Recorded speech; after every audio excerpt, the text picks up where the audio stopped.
Making a pumpkin pie. Here's what I've got. There's the ingredient list, and I've got a pie that's in the oven right now. It'll be done here in just a few minutes, but I gotta make a second one. Here's the basic instructions on how to do it, but I'm gonna go through that here in a minute. So all the ingredients right there, instructions, let's get started. First up, 1 cup of evaporated milk. The original recipe called for a full 12-ounce can. That makes it too wet for me. Evaporated milk in a mixing bowl, and I'm going to add in a little less than 3/4 of a cup of sugar at a time, 1/4 cup at a time, so that I can mix it in and get it to where it is no longer got little sugar grains in there. I want it to absorb real well. So 1/4 cup at a time seems to do that. That's the first 1/4 cup. Second 1/4 cup coming up.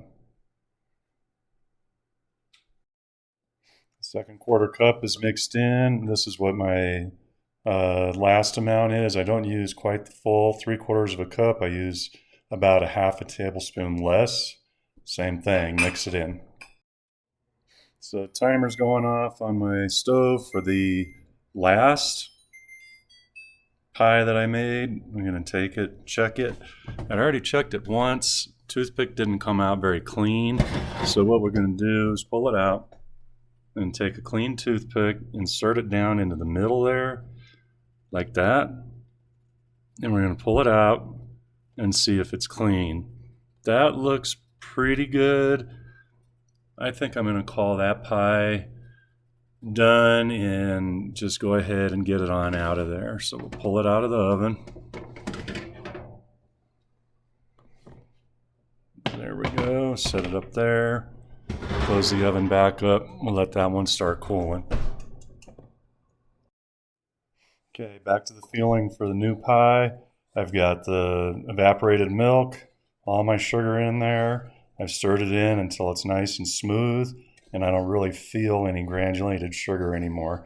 Make sure you get into the corners of the bowl and get everything out of there. You'll hear as well as feel that sugar if you still got some raw, unabsorbed sugar in there.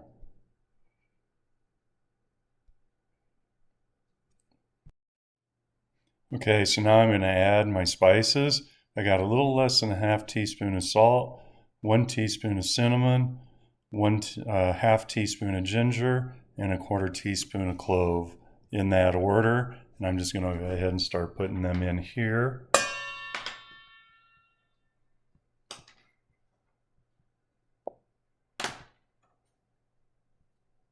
And mix it all in real good.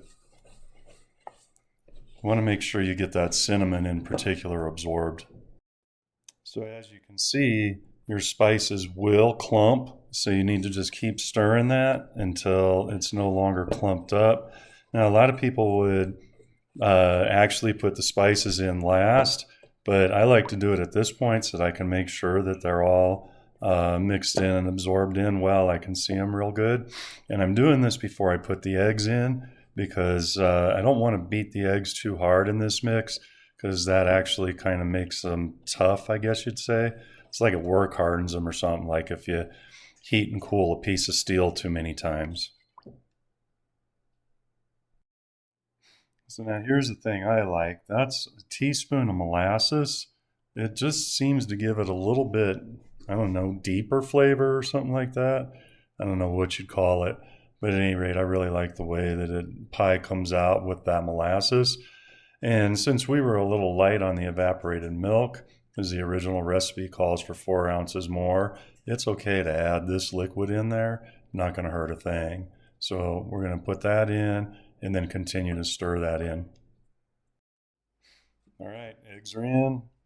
I'm going to start working that in, break them up, get them worked in real well, and then we'll add the pumpkin.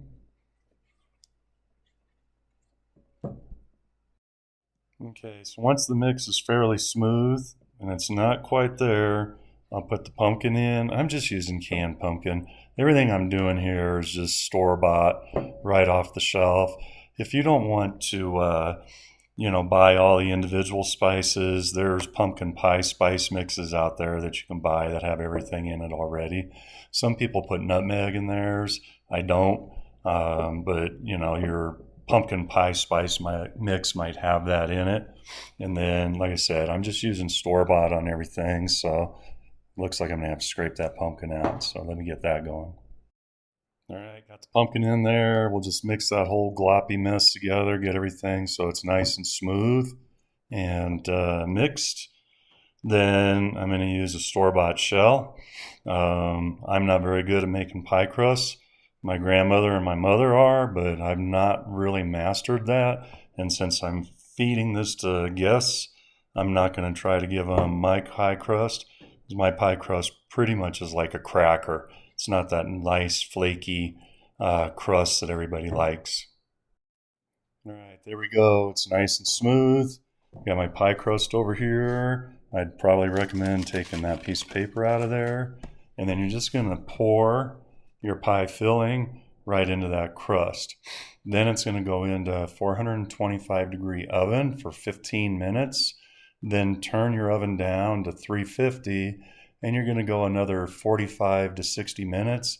Kind of depends on what your altitude is and what your stove cooks like. All right, so there it is, pie in the oven at 425 on the middle rack. And with any luck, it'll come out like this one. That one looks like it's a pretty good pie. Good luck.